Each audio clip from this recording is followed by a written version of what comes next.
All right, we are live on Hey, YouTube. Joseph. Hey, Joey. Wow. Wonderful show, my friend. It That guy's was. intense. I mean, he's intense in the most chilled sort of way. You know. Yeah, no, I mean, I don't. Yeah, good point. I mean, in the Yeah. sense that what he says is Yeah. just, like a Yeah. punch in the Yeah. face. It's Great. intense because it's just human and it's just real and it's Yeah. you know, and it's, you know. I mean, I couldn't quite get beyond like when he said, I'm sure you felt the same thing as well, when he was like, I don't want to spend time having in front of the world's largest social media, you know. It's like you think like, what am I doing? What am I doing this for? Like, how do I make this meaningful? I need to earn a living, but at the same time, what is a life worth living? You know, what is meaningful work? And these are like moments of truth and crossroads, right? In our lives right now. It is all part of this introspection. Yeah. All right. Well, Murray is here, and we have Tom and Murray and Bob and Jan and Joey and myself. Welcome, everyone. Everybody. Thank you, Murray. That was fantastic. I was just telling Joseph, I said that was intense, but not in the typical intense. You were gentle, but your words were intense, and they hit me hard and made me think a lot. So I really appreciate it. Oh, you're so welcome. I'm curious, do you have any reflections or things what kinds of things you were thinking about? Well, the respond versus react piece is something that I talk about based on my wife and our experience. She was raised in a very patriarchal Chinese conservative family with lots of love and attention and doting. And my wife has the ability to respond versus react, and I can see it. And I saw it when I fell in love with her 12 years ago, and I've said that about her my whole life. I was on the converse. I grew up in a very dysfunctional family, and I used to react, usually with violence.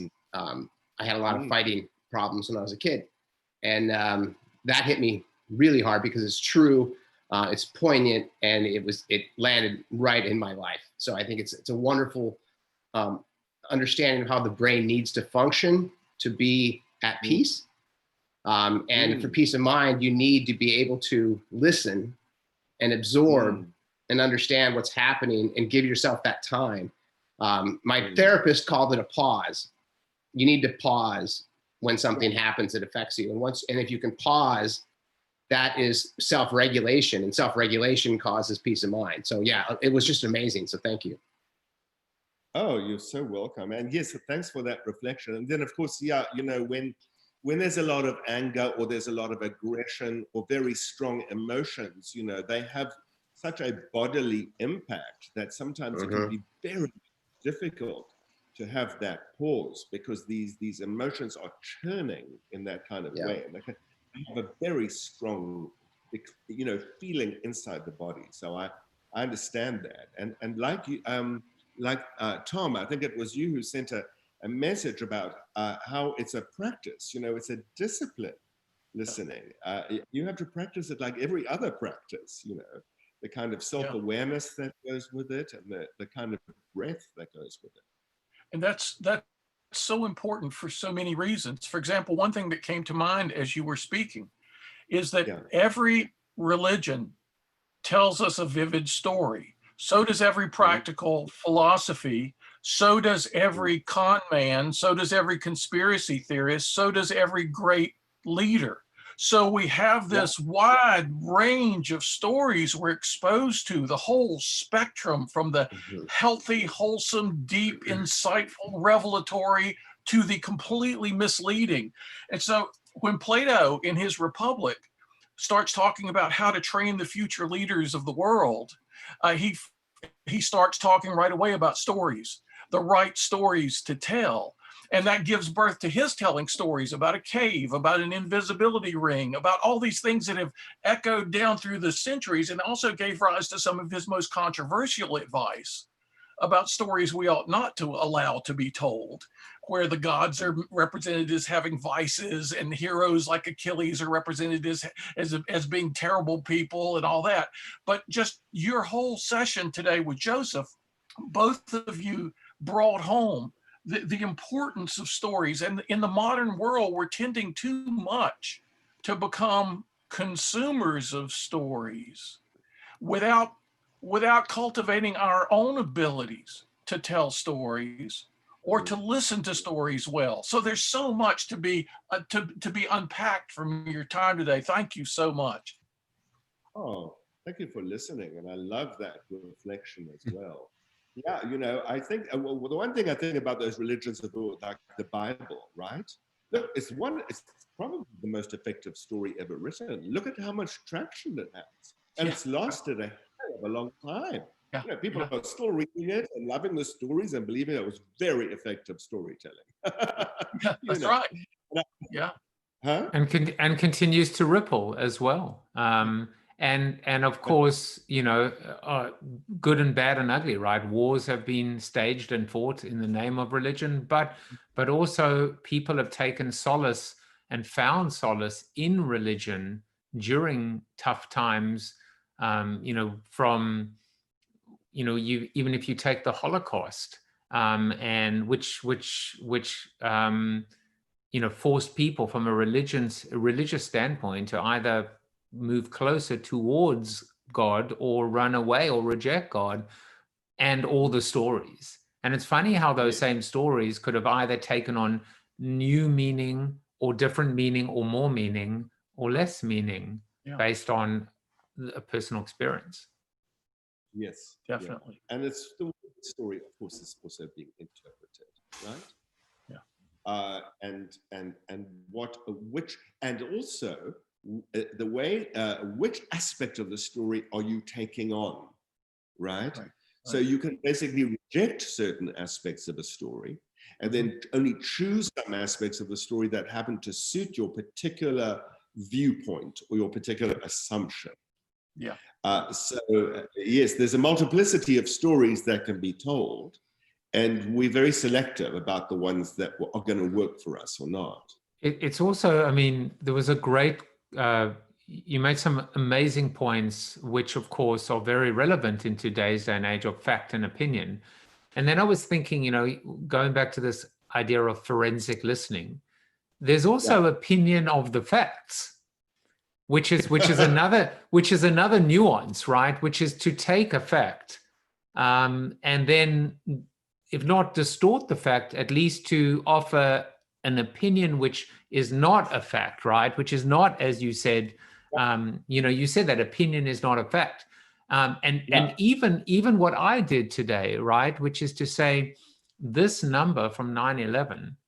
If you actually think about, so what I did is I took us back into time, to March 30th, to being able to say, this was the moment that we, this community shared the fact that we had moved beyond that number. And then fast forward to, by the way, can you imagine 64 of them back to back to back to back? And so in a way, perhaps it was manipulation, or perhaps it wasn't, but an opinion was formed on that, no doubt. If it wasn't mine, it might have been someone listening to me. Yes, but what you did there is what we can do as storytellers, which is so fascinating, right? So a storyteller, and of course I know this as a filmmaker, it's so easy to do. You take a piece of footage and you cut it, and you take another piece of footage and you put it next to the one you just cut, and all of a sudden you form a connection or a juxtaposition that actually didn't exist in the actual historical unfolding of the events. But you are juxtaposing those in such a way that you are now forming a coherence or a connection between the two things. And that's the power of storytelling. There might be an underlying interpretation there, but you can juxtapose two facts. What you omit that actually becomes, a sort of can become a very powerful manipulation of the facts. That's an important insight, I think. One of the most important philosophical principles is that anything that has power for good has equal and opposite power for ill. It's up to us how we use it. I wrote a book years ago about truth, beauty, goodness, and unity, the intellectual, aesthetic, moral, and spiritual. Spirituality is always about connectedness or unity. And the point you just made is that I think every great story is a unity.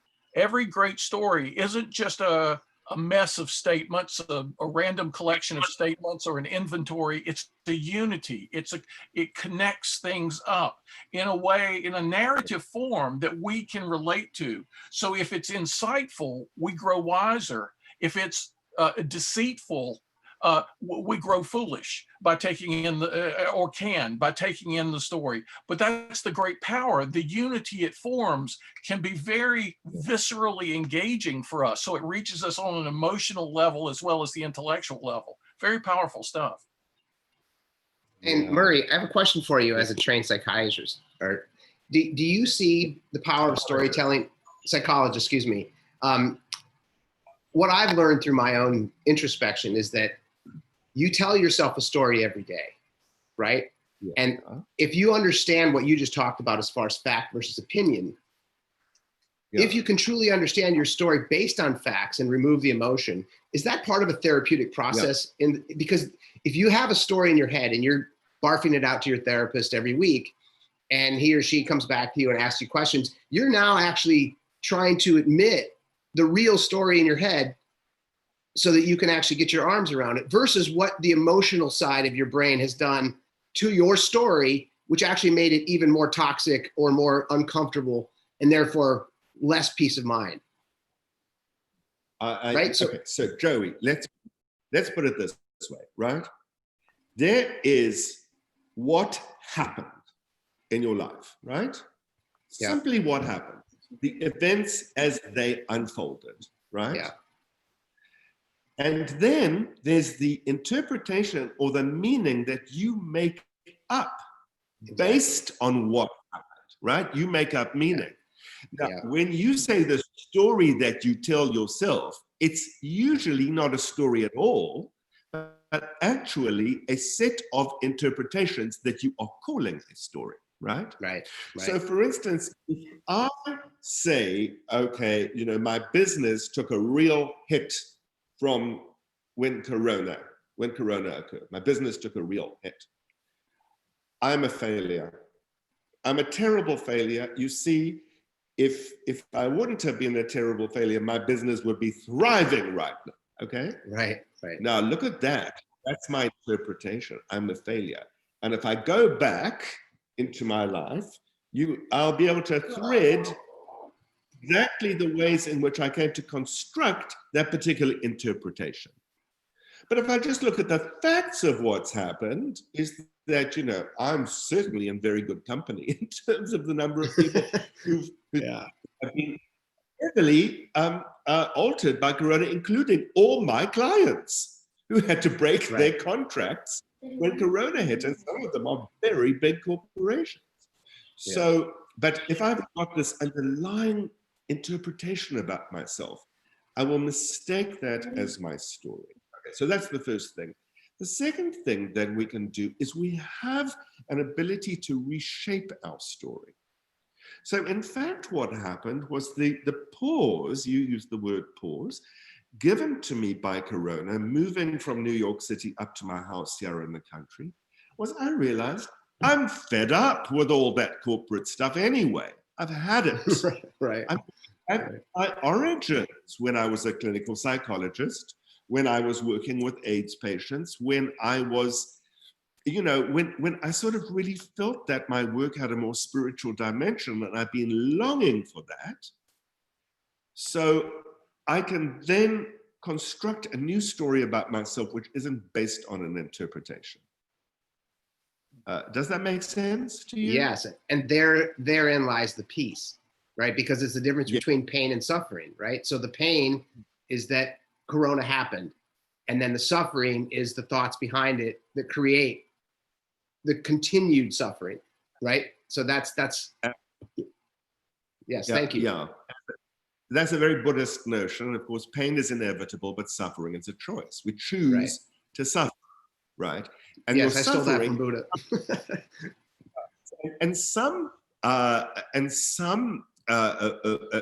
The suffering is always based on an interpretation. And the interpretation always goes along the line of, it shouldn't be this way. That's an important point, I think. Interpretations are often value laden, right? We impose an interpretation onto a fact to try to make meaning of it. And that in itself is a good exercise. But if we make the wrong meaning of it by importing the wrong values into the narrative, we give ourselves needless suffering as a result.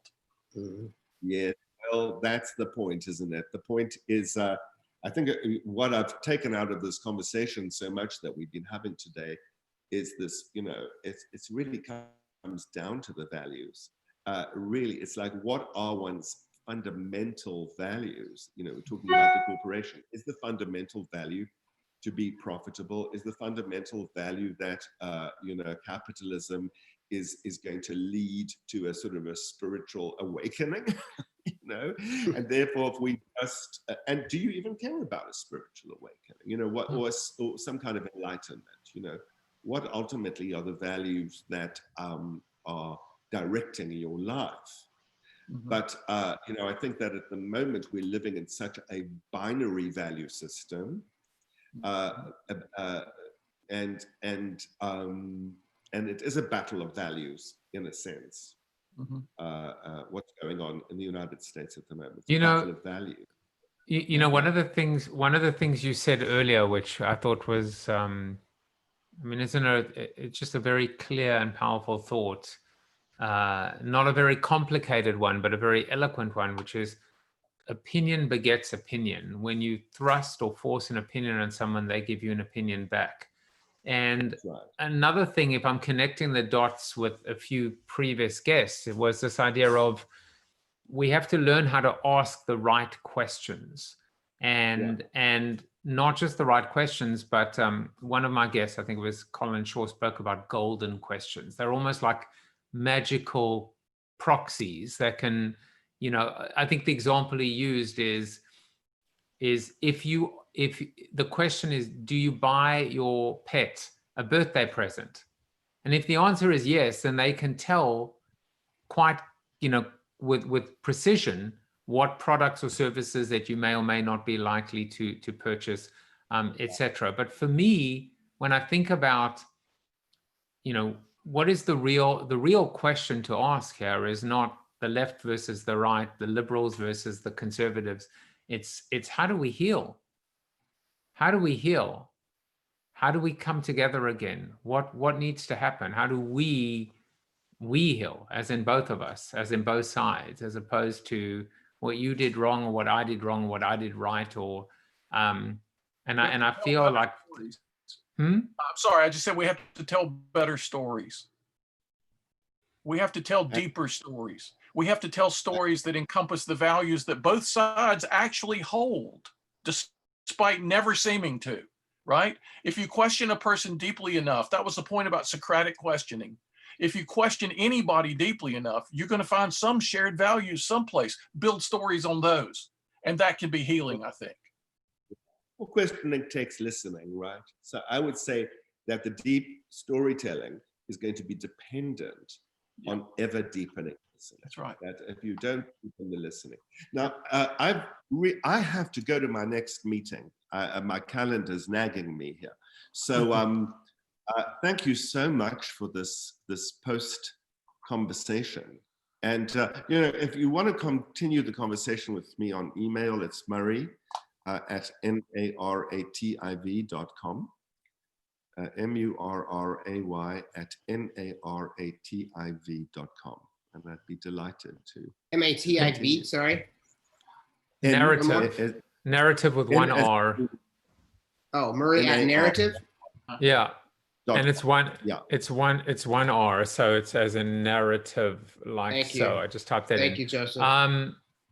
Murray, I will send you an email with just a little bit of some follow-ups. And one of the things, you made it very hard for me today because I got lots of notes that I try and, that's another thing I try and do, which is I'm trying to take notes while I'm listening, while I'm popping the banners and everything like that, so that I don't remember these moments. But I'll be in touch with a few things, and we'll no doubt continue this conversation and this relationship, which is decidedly not a transaction. I look very much forward to it. Thank you, Joseph, and thank you all. Thanks, All right, Murray. take care. Thank you, Murray. Thank you, Murray. You see, Jan was just ready to ask his question because he always comes in at, you know, at the for the kill at about 24 minutes.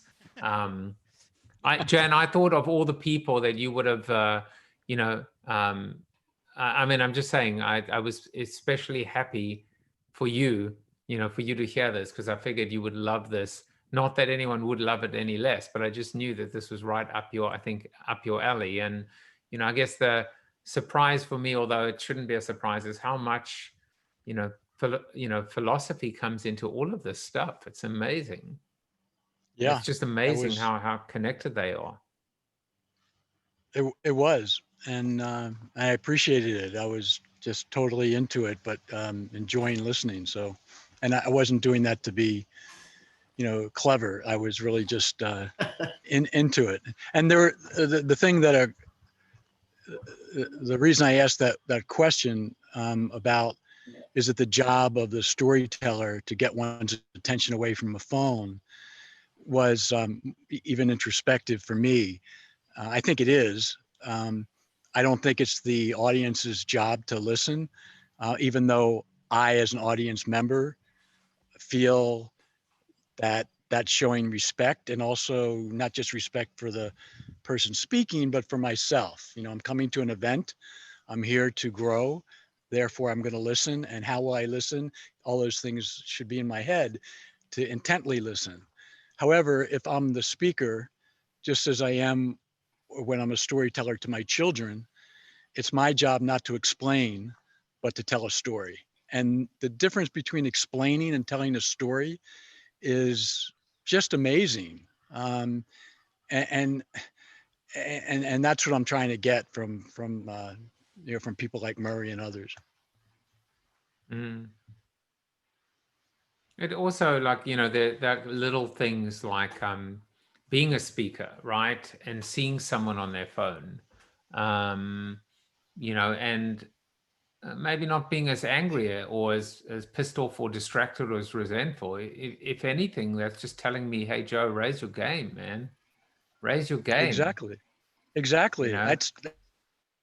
That's what I think. And the person who's on the phone, they have their issues to go through, or the manager of that team has their issues to go through too. But for me to come in and say, here's the ground rules, phones down, I almost feel like that's, I get why that would be effective for someone else to say.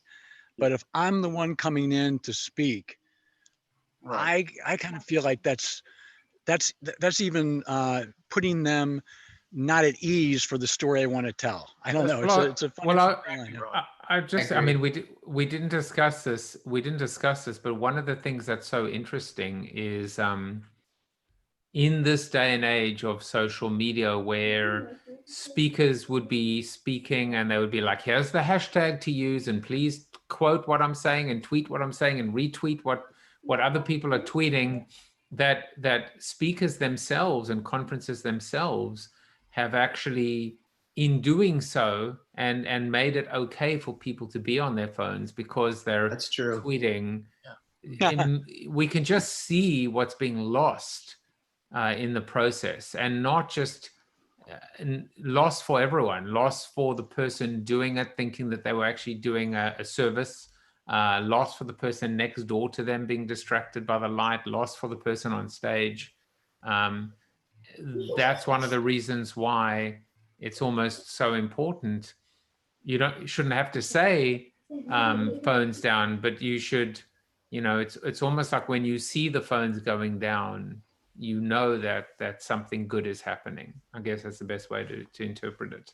See, Joseph, I think that's so true. But at the same time, you have to realize if that one guy stays on his phone, or let's say it's two people, or let's say it's three people in a room, sometimes it doesn't mean you have to up your game. Sometimes it's just not their time yet. You know, exactly. when the student is ready, right, the Buddha is going to appear, right, that thing. Yeah. Sometimes you just have to give it up, that person. is not there for you that day. You're not there for that person that day. And I had to learn to be okay with that. Out of a class of 400 students at Notre Dame, 398 would say it was their favorite class and 2 would hate it. And so I had to learn to give up those 2 rather than quoting their comments 10 years later when I'd forgotten all the good stuff. I had to learn to give them up to the universe. It wasn't yet their time. And to Jan's point, if I never had an attendance policy at Notre Dame, because if I couldn't be good enough that they would want to come, let them do something more valuable. I mean, it made me want to up my game. So I wanted to represent both sides of the argument. Sometimes it does mean up your game, but sometimes it means no, your game is fine. It's just not yet their time. And you have to, wisdom is knowing when which is which, I think you see that even more today with social media. And Joseph, you've seen this with comments. People say, oh, you did this wrong. You did this wrong.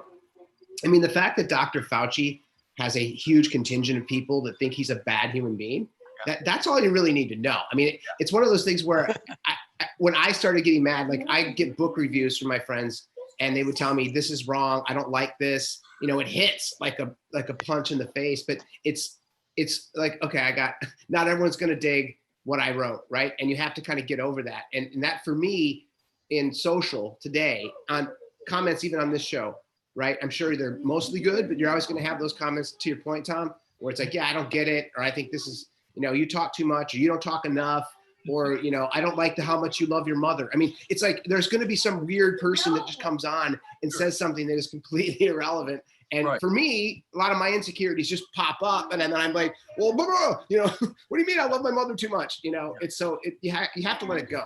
You just have to let it go. My wife convinced me of that, because most of the students, I mean, the vast majority would love the stories I would tell and to illustrate points in class, and the 2 haters would always hate the stories. So you couldn't ever satisfy all of them. That was impossible, right? Because the one group hated exactly what the other group loved, and you just have to be at peace with that and say, I'm okay. Doesn't affect my self-esteem. It shouldn't. It shouldn't affect my sense of my mission, my sense of accomplishing my mission. You can't reach everybody. And I always want to add, yet.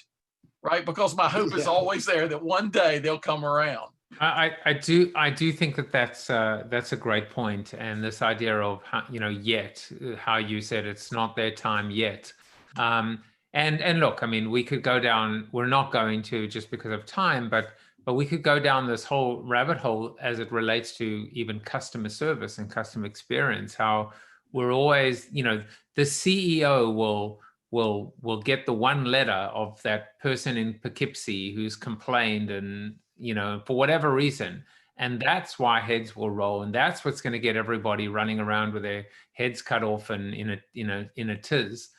But they'll ignore all the people that actually said how awesome you are and how you changed my life, and how I just want to say thank you and my gratitude. And it's almost taken for granted. And one of the things I've been, I've spent quite a bit of time trying to say is like, that's why, like, when I wrote Flip the Funnel, I would normally show it in front of you right now, Tom, but that's only because I know you like that. I do. I really do. But the A of ADEA stands for acknowledgement, and my line actually when I give presentations is I say, what are the 2 most powerful words in the English language? And then I proceed to say, in my household, it's I'm sorry, but the words that I was looking for were thank you. And it's just being able to acknowledge the good and the positive. And so in a way, going back to the example that we're talking about, which is public speaking or teaching, is we are basically neglecting or taking for granted the people that are actually leaning in and submitting and with us and all in, because we're distracted, or because of the and this is just the key, right, Tom? Is it the narcissist in you? Is it the insecure in you to say, I am going to make it my life's mission to win over that one person who's on their phone the whole time? And that's why I love the tempering, right? Which is, yes, you can up your game, but don't obsess Up your game if your game needs to be upped is the You best see, way to describe it. So that's so important, because again, we come to fact and interpretation. It may be that one guy whose phone is glowing in that auditorium is texting his mother, "This is the greatest session I've ever been in my life." And you're standing there on stage saying that idiot is texting somebody. Yeah, or maybe his mother's not well. Yeah, right. You know, and so yeah. Wow. Well, yeah. Well, hey, what is Heidi saying? Heidi said, what are you saying, Heidi? She said, there is a story about the person on the phone. Yeah, there is. There is, of course. Yeah. Of There course. you go. Well, guys, you can speak, and then I'm going for a walk. Well, it's a bit late here if you were in Cape Town to be doing that, but just thank you. That was a great show. Sorry, I struggled to get into the Zoom, and then I got kicked out of the Zoom, but I'm back again. So I don't know if my other post posted or not. Welcome back. Thank you. Yeah, it did. It was a link to Yes. to an Audible called Conversational Intelligence. Yes, How great so leaders build trust and get extraordinary results. So I didn't mean to actually post it to an audiobook, but Judith E. Glaser, or Glazer, I'm not sure how her name is pronounced. I don't know if any of you know of her, but she does this whole informative way of how to listen, and teaches you how to listen, which I wasn't doing because I was trying to post and listen and do everything all at the same time. Yeah, but now you know what you've done. You've inadvertently just set yourself up, which is whenever any guest or any member of this community recommends a book, you now have to get Judith Glaser to come on the show. That is your mission. That is your challenge. Unfortunately, I can't. She has passed away. So, you know what? Funnily enough, I was actually on the website now, and it's actually it's one of the first things I always do now is I actually look to see if the person is, and I didn't see that, but yeah, unfortunately. All right, well, you're off the hook. That's why I always recommend books written hundreds of years ago.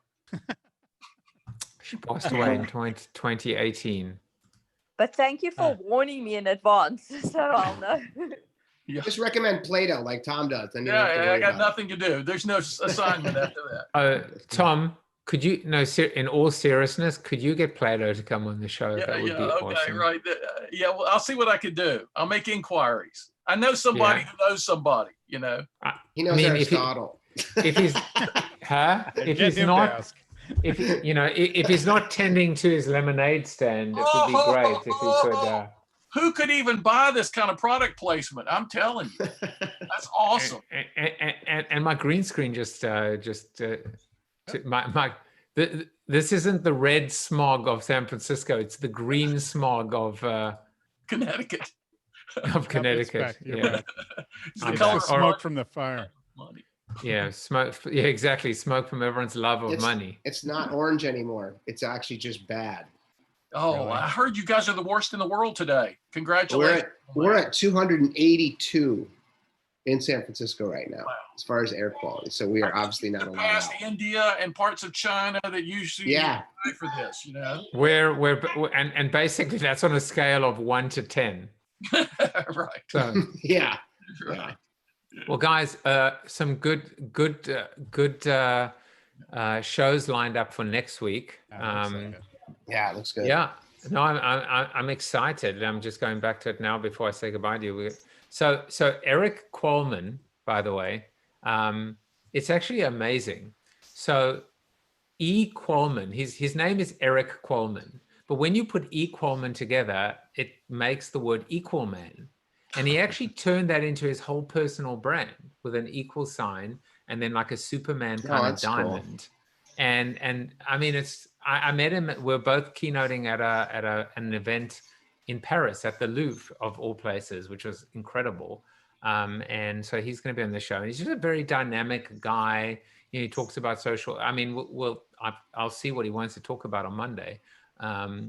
He's a cool guy, and I just love the branding. Sometimes it's like staring at us in the face, you know. So anyway, all right, let me stop the feeds.